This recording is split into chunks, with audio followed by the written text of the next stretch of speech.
Assalamualaikum warahmatullahi wabarakatuh. Kembali lagi di channel saya Abu Habibie Usman. Pada video kali ini saya akan berbagi cerita kembali mengenai masih pengalaman pribadi saya dan masih menyangkut video yang kemarin.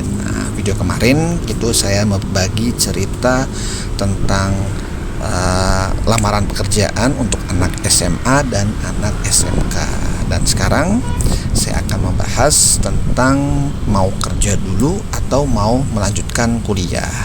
Nah, ini saling berkaitan ya. Ini kebetulan juga ini pengalaman pribadi, pengalaman saya saat menangani atau memberikan masukan kepada adik ipar saya dan sepupu ipar saya. Oke, sebelum kita berbagi cerita, kita berdoa dulu untuk keselamatan kita di perjalanan. Ayo kita berdoa, dimulai. Oke teman-teman, kita langsung saja kita berbagi ceritanya. Jadi begini ya teman-teman.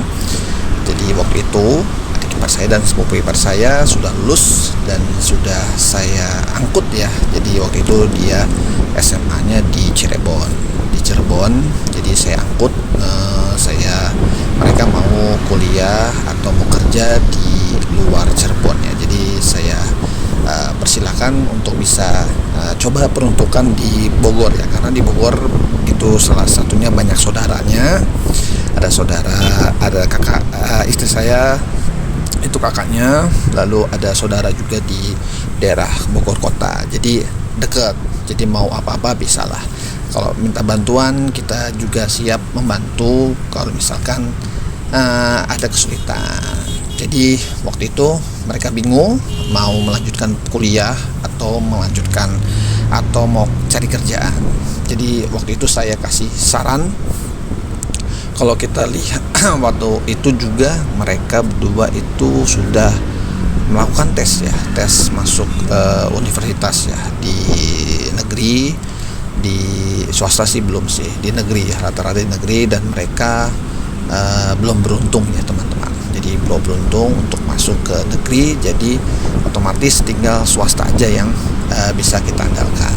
Tapi jangan berkecil hati, saya bilang jangan berkecil hati, walaupun nggak dapat kuliah di negeri, tapi insya Allah rezeki saat kita kerja itu pasti berbeda sama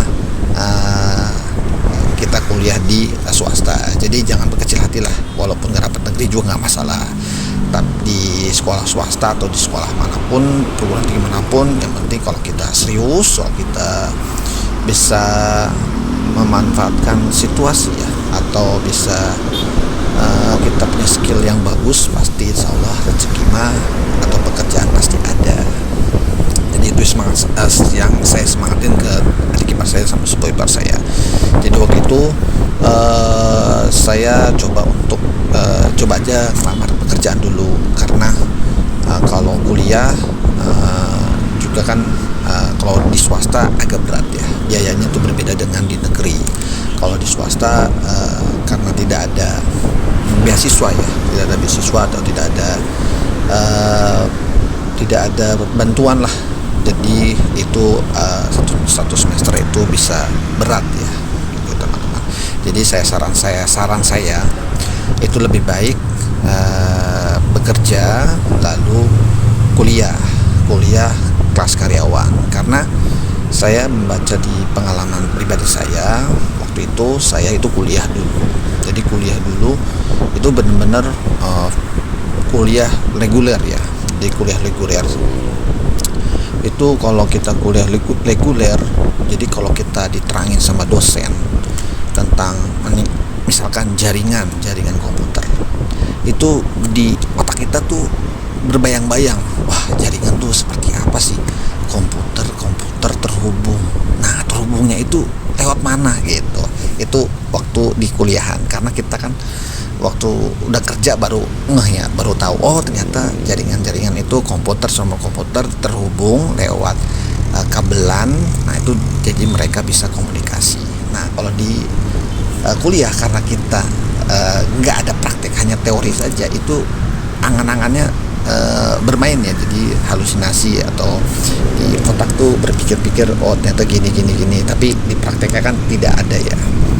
Nah itu saya kasih tahu ke adik ipar saya sama sepupu ipar saya. Jadi kalau mau ya kuliah sambil kerja, ada cumannya nih, pasti capek banget karena udah kerja lalu pas setelah kerja itu langsung kuliah. Tapi nggak masalah sih, 4 tahun mah nggak berasa.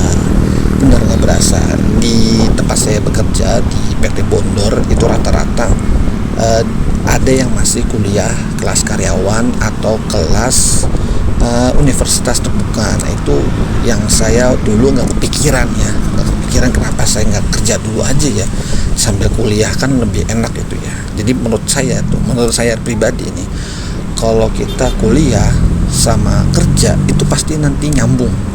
Di kerjaan misalkan bikin jaringan, nah di kuliahan materinya jaringan, nah itu ketemu. Jadi oh ternyata teorinya ada tuh, oh ternyata prakteknya di lapangan seperti ini jaringan, oh gitu, jadi nyambung. Nah kalau misalkan kuliah aja itu prakteknya nggak ada. Nah mungkin buat teman-teman yang lebih pintar ya dari saya itu inilah nggak mungkin gini lah. Tapi kalau menurut saya pribadi, waktu saya kuliah teorinya doang tapi praktiknya tuh belum ada. Jadinya saya bilang ke adik ipar sama sepupu ipar saya, jadi kalau misalkan kuliah sampai kerja itu enaknya yang pertama nyambung. Di kerjaan misalkan adik ipar saya akuntansi, dia ada akuntansi nyambung, pakai sistemnya accurate. Jadi pas di kuliah ada materi tentang akuntansi menggunakan software accurate juga. Sama juga di sepupu ipar saya dia ilmu komunikasi, jadi dia bekerja juga pakai ilmu komunikasi, public speakingnya juga main. Jadi saling terikat dan saling nyambung ya. Jadi pekerjaan sama kuliah itu nyambung lah. Itu yang paling enaknya kalau kata saya bilangnya seperti itu. Kalau capeknya sih jangan lihat capeknya, yang penting lihat kemampuan kita finansial ya, pertama ya finansial kita. Lalu kalau misalkan kerja sambil kuliah, kalau kerja tuh udah dihitung masa kerja kita.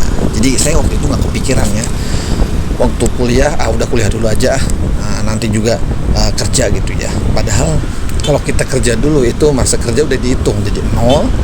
Nanti pas umur udah selesai kuliah udah 4 tahun kita bekerja ya, gitu sih kalau saya pribadi. Jadi saya waktu itu kepikiran itu pas udah kerja, kenapa saya nggak kuliah sambil kerja aja ya gitu. Itu menurut pribadi saya. Jadi saya kasih tahu ke adik ipar saya dan sepupu ipar saya itu seperti itu. Dan alhamdulillahnya kita dapat kampus untuk adik ipar saya sama sepupu ipar saya itu di kampus Tazkiyah ya, dia ada di daerah Sentul. Di sana di situ ada buka kelas karyawan, dan harganya untuk kelas karyawan alhamdulillah itu masuk budget kisaran berapa waktu itu, masuk sekitar satu semester tuh 4 juta kalau nggak salah ya, 4 juta. Jadi setengah dari reguler. Misalkan regulernya misalkan akuntansi itu 15 juta atau 16 juta. Jadi kalau kelas karyawan itu 8 juta. Seperti itulah. Jadi ada setengah biaya ya. Cuman kalau kelas karyawan ya tahu sendiri ya, beda sama reguler. Kalau reguler kan mungkin tiap hari ketemu sama dosen gitu, ke kampus terus. Tapi kalau kelas karyawan itu ya paling ketemu dosen itu bisa Sabtu, kalau nggak pas hari biasa, tergantung dosennya. Lalu itu kebanyakan online dan kebanyakan diisi materinya di share ke website, jadi kita bisa download materinya.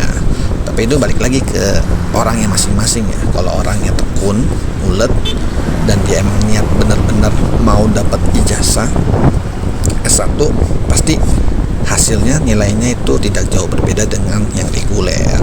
Hanya bedanya capeknya aja sih, capeknya itu double ya, antara dapat kerjaan dan kuliah juga. Tapi benefitnya dapat juga banyak, benefitnya dapat lagi juga benefitnya ya, kita dapat uang jajan, uang saku, dan kita nggak bebankan orang tua juga, dan kita bisa mandiri. Lalu materi sama teori sama praktek itu dapat sinkron pas banget. Atau bisa masalah di kantor itu dibawa ke kuliahan, jadi kita tanya sama dosennya langsung, itu lebih mantap. Karena teman saya itu dia ngambil akuntansi juga, jadi setiap ada kesusahannya di pekerjaan tentang input data atau perpajakan itu ditanyakan ke dosennya, jadi sama-sama pusing. Nanti dosennya kalau bisa jawab ya bagus, berarti ya berarti kompeten, tapi kalau nggak bisa jawab ya paling ya bersama, jadi bertukar pikiran saja, seperti itu ya teman-teman. Jadi buat teman-teman yang masih ragu-ragu mau kuliah mau kerja, tinggal pikirin aja nih, kalau kita kuliah sambil kerja itu dapat benefitnya ya, kita bisa membantu orang tua, kita dapat uang saku juga, kita dapat pengalaman pekerjaan, kita dapat sinkron antara teori dan praktek itu ketemu langsung. Lalu apalagi banyak lah, kalau kuliah sambil kerja itu banyak banget benefitnya menurut saya ya. Tapi gak enaknya itu capek doang sih, capek badan, capek pikiran. Tapi kalau kita enjoy bisa menikmati jalannya perkuliahan dan lain-lain, itu insya Allah pasti bisa ya teman-teman. Nah itu buat teman-teman ya, itu masukan saya buat adik ipar saya dan sepupu ipar saya, dan alhamdulillah mereka sudah menjalani 6 bulan ya, jadi sudah 1 semester sudah berjalan, dan alhamdulillahnya sih masih bisa bertahan ya. Dan saya juga bertanya terus bagaimana kuliahnya segala macam, itu masih dijawabnya normal ya, jadi masih bisa mengikuti, alhamdulillahnya seperti itu. Dan pekerjaannya juga sudah mulai nyaman, sudah ada penghasilan, jadi semuanya enak lah, alhamdulillah ya teman-teman. Begitu berbagi ceritanya saya hari ini, semoga teman-teman bisa mengambil hikmahnya ya, atau mengambil informasinya dari saya. Kita akan sambung lagi di video selanjutnya, karena ini kita sudah sampai di kantor. Nah, ini sudah sampai di kawasan industri Sentul, dikit lagi sampai kantor. Oke teman-teman, terima kasih telah menonton video saya. Assalamualaikum warahmatullahi wabarakatuh.